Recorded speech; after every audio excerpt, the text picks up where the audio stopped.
கர்த்தாவே, உமது வெளிச்சத்தையும் உமது சத்தியத்தையும் அனுப்பியருளும்.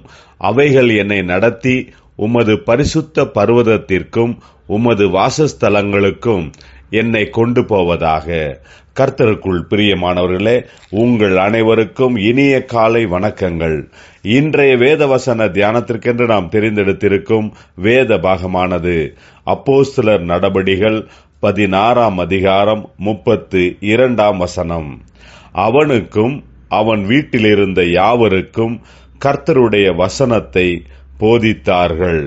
பிரியமானவர்களே, இன்றைய வேத தியானத்தின் தலைப்பு தேவனுடைய வார்த்தைகளை போதிப்பது என்பதே.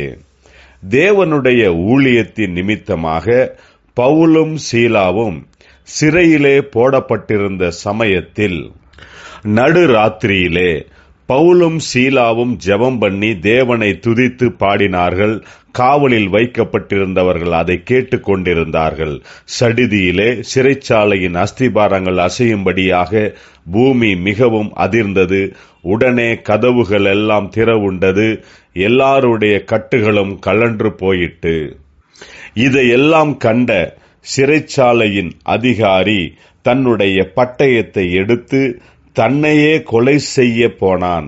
அப்போது பவுல் மிகுந்த சத்தமிட்டு, நீ உனக்கு கெடுதி ஒன்றும் செய்து கொள்ளாதே, நாங்கள் எல்லாரும் இங்கேதான் இருக்கிறோம் என்றான். பிறகு சிறைச்சாலைக்காரன் பவுலையும் சீலாவையும் தன்னுடைய வீட்டிற்கு அழைத்து கொண்டு போய் அவர்களுடைய காயங்களை கழுவினான். பவுலும் சீலாவும் தேவனுடைய ராஜ்யத்தின் சுவிசேஷத்தை அந்த வீட்டார் அனைவருக்கும் போதித்தார்கள். வசனத்தை கேட்ட அனைவரும் தேவனிடத்தில் விசுவாசம் உள்ளவர்களாகி உடனே ஞானஸ்தானம் பெற்றார்கள். கிடைத்த நேரத்தில், கிடைத்த சந்தர்ப்பத்தில் தேவனுடைய வார்த்தைகளை போதிப்பதே அவர்கள் நோக்கமாயிருந்தது. நம்முடைய வாழ்க்கையிலும் நடக்கும் அற்புதங்களை பார்க்கிற மற்றவர்களுக்கு முன்பாக நாம் தேவனுடைய சுவிசேஷத்தை சொல்லுகிறவர்களாக இருக்க வேண்டும். கிடைக்கிற சந்தர்ப்பத்தை நாம் பயன்படுத்தி கொள்ள வேண்டும். அதுவே தேவனுக்கு மகிமையாக இருக்கும்.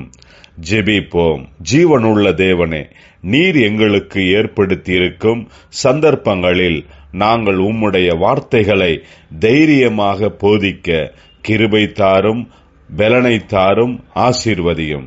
இயேசு கிறிஸ்துவின் நாமத்தில் ஜெபிக்கிறோம் நல்ல பிதாவே. ஆமேன்.